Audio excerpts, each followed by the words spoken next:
ഇന്നൊരു ഉള്ളി സാമ്പാർ ഉണ്ടാക്കിയാലോ? കുറച്ച് പണിയുള്ള പരിപാടിയാണ്, എന്നാലും നമുക്കൊന്ന് ട്രൈ ചെയ്ത് നോക്കാം. അപ്പം ഞാൻ ആദ്യം തേങ്ങ വറുത്തെടുക്കുന്നുണ്ട്. തേങ്ങ, 2-3 വെളുത്തുള്ളി, കുറച്ച് കറിവേപ്പില വറുത്ത് അത് തണുത്തതിന് ശേഷം അരച്ച് മാറ്റി വയ്ക്കുക. പിന്നെ കുറച്ച് മല്ലിപ്പൊടി, മുളക് പൊടി ഇതുപോലെ വറുത്തെടുക്കുന്നുണ്ട്. ഉള്ളി ഒന്ന് സോഫ്റ്റ് ആവാൻ വേണ്ടിയിട്ട് അതും ഒന്ന് വെളിച്ചെണ്ണയിൽ മൂപ്പിച്ചെടുക്കുന്നുണ്ട്. ഇത്രയായി കഴിഞ്ഞാൽ പിന്നെ പണി എളുപ്പമാണേ. പിന്നെ പരിപ്പ് വേവിച്ച് അത് ഉടച്ച് ചേർത്ത് അതിലേക്ക് നമ്മൾ സോട്ട് ചെയ്ത് വെച്ച ഉള്ളി ആഡ് ചെയ്ത് കൊടുക്കുക.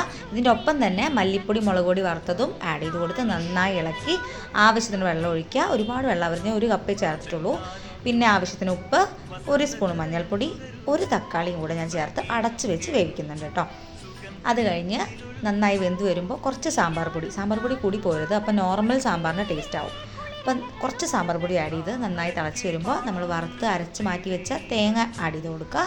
നന്നായി ഇളക്കി അതൊന്നുകൂടെ തിളച്ച് വരുമ്പോൾ ഒന്ന് കുറുകി കിട്ടും. അപ്പോൾ നമുക്ക് ഓഫ് ചെയ്തിട്ട് കടുക് വറുത്തിടുക. ചോറ് വിളമ്പുക, ഒരു പപ്പടവും കൂട്ടി സാമ്പാറിൻ്റെ കൂടെ അടിപൊളി ചോറ് കഴിക്കാം.